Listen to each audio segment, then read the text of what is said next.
The Developer World Tour. Let's talk more about my time at Electronic Arts.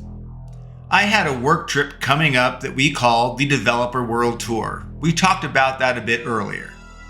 Well, because it went through Amsterdam to London and England, where we would take taxis and trains to visit various developers, we had quite the adventure. And from London, we flew back through Germany on to Shanghai, China, where we visited developers and art house contractors, where we would consider hiring for outsource opportunities. And then finally, we journeyed from China to a small country that I honestly cannot recall the name of, en route to the Ukraine. The total duration of the trip was a couple of weeks. I knew that it would be especially grueling, given the diverse native, spoken and written languages, which I could neither speak nor read, and it was hard on me physically and mentally. The entire journey was immensely tiring and fatiguing, and at times scary.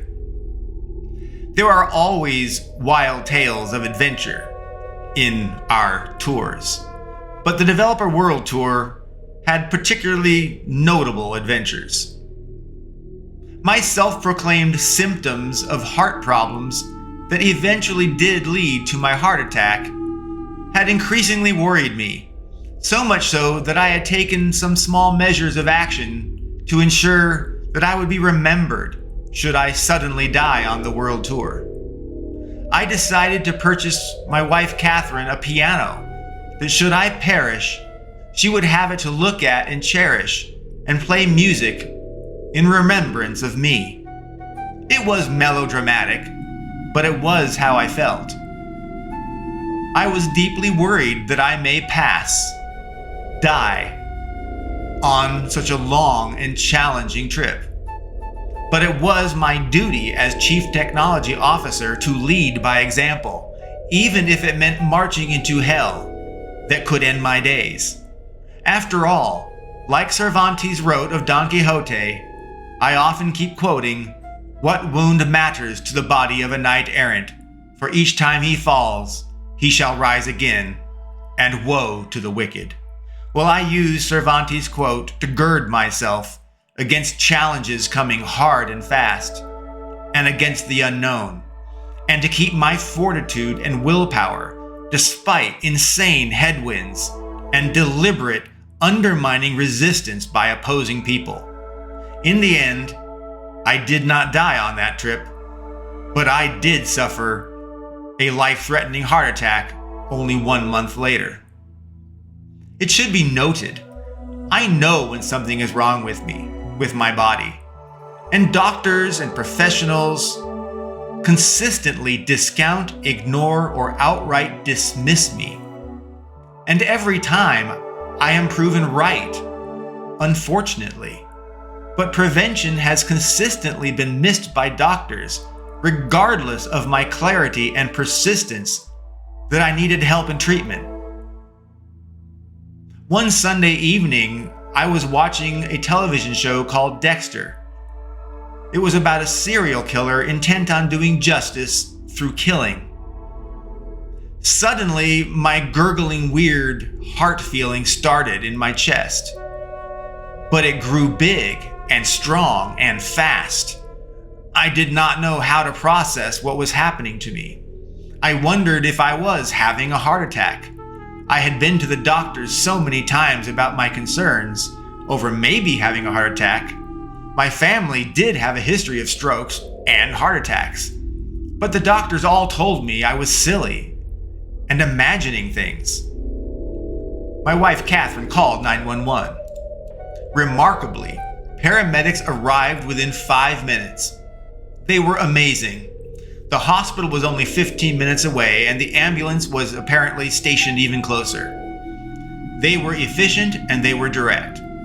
Following rapid assessment, they determined that I may be suffering cardiac arrest and should be transported immediately to the hospital for emergency care.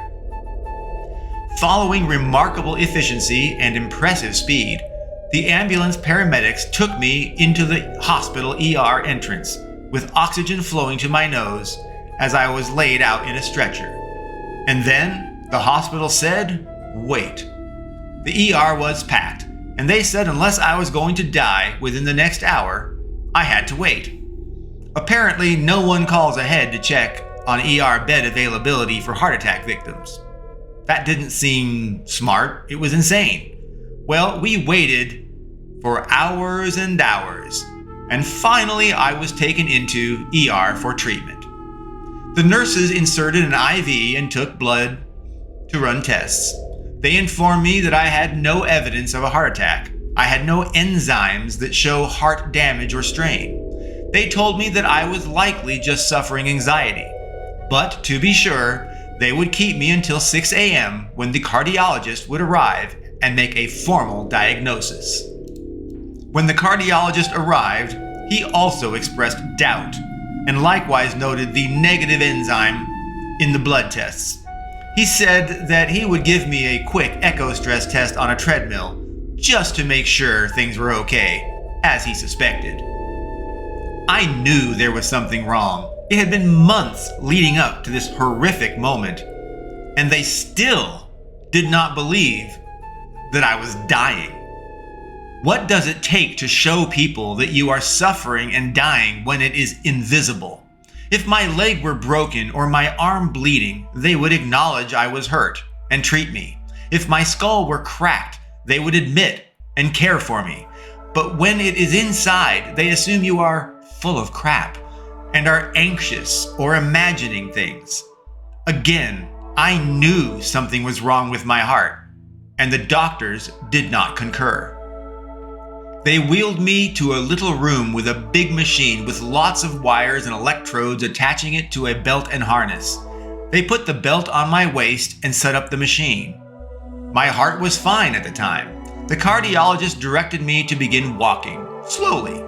I did so. He elevated the treadmill a few degrees and directed me to walk a little bit faster, but steadily. I did so. And then in a panic, the doctor lunged forward and grabbed my shoulder and my side. He sternly directed his medical assistant to help hold me upright. My gurgling, weird heart feeling was acting up strongly, like it did when I was watching Dexter. The cardiologist exclaimed, "It is your heart. You are going to die without treatment. Maybe today. You need surgery immediately. We need to schedule an angioplasty to see what is going on inside your heart." There it was. Finally. I had been facing the threat of a heart attack that could be fatal for months, and despite my repeatedly seeking medical help, I was dismissed and ignored. But finally now, a doctor agreed. So when I did go to the hospital, and they continued to tell me I was imagining things. Yet when the real test was finally done, not only was I going to have a heart attack, I might die that day or in any hour. It could have been the result of Canadian discouragement of treatment that I was pushed to the 11th hour of life and death. It could have been simple disregard of my earnest pleas for help.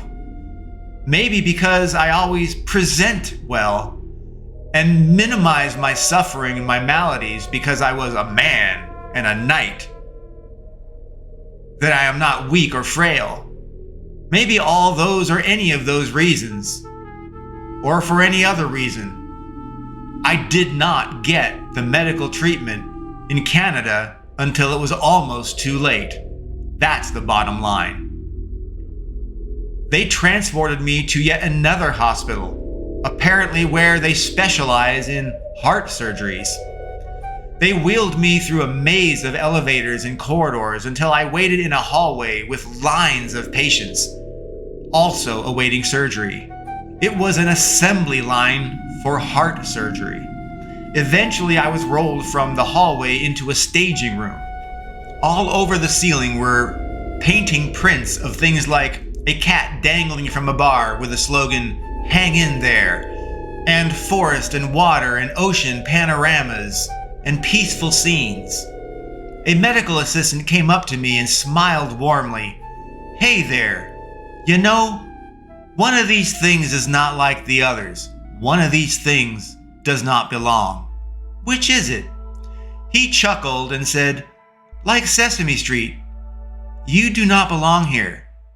You're way too young to be here. Well, I was the oddball in a sea of senior citizens rolling through for heart surgeries. The situation was surreal. I was in a heart surgery factory.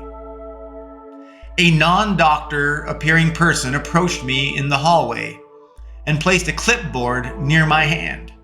She said that before I could enter surgery, I had to sign a waiver that confirmed there was statistically between a 5 and 15% chance that I would die on the table.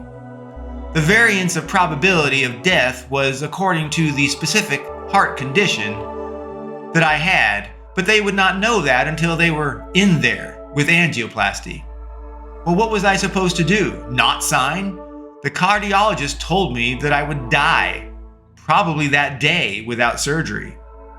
Therefore, not signing would translate to my death. So, with surgery, I might die. Without surgery, I will die. Therefore, logically, of course, I signed the waiver. Wheeled into a huge room with surgeons behind a huge shielded wall with a massive glass window viewing the surgery room. The main doctor controlled everything with a computer. 3 lab techs were inside the room with me wearing thick, heavy lead radiation protective gear from head to toe. I had to presume there must be some major radiation given how much gear those techs were wearing. One lab tech controlled the angioplasty tube as he inserted and threaded it up through my leg's femoral artery into my heart, all while I was fully conscious. They had me hold 2 handles that looked like bicycle handlebars, so I had something to focus on and grip. They directed me not to move, or the angioplasty tube might rip a vein, an artery, or a heart muscle, and I could die. It was alarming and scary that if I moved, I could die. How absurd. Should I not be in a harness or something then? Should I not be medicated or even put under for this operation? Apparently, until they knew what was wrong with me, they did not want to introduce more risk. And somehow doing the operation with my heart slowed down with medications, but me conscious, was considered the safest and most prudent course of surgery. As I laid there, I heard the doctor call out over the speakers in the ceiling. He said names of drugs and dosages. A second lab tech, who was overseeing the IV and medications, injected many drugs into my IV quickly. The ceiling tiles began to shimmer and dance, and they rolled and rolled and rolled. They were streaming and sliding all over the place.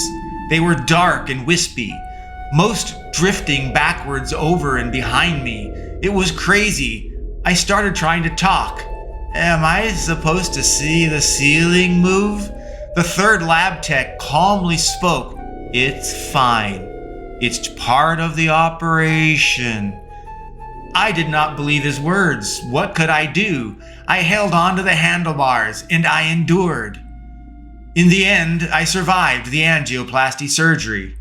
The doctor explained that my heart spasmed in the middle of the operation, which is why they gave me major drugs to calm my muscles and my heart, which is why the ceiling came to life and rolled and moved all around.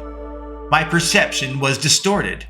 The surgeon informed me that I suffered a Prinzmetal angina attack, which meant my heart had a spasm.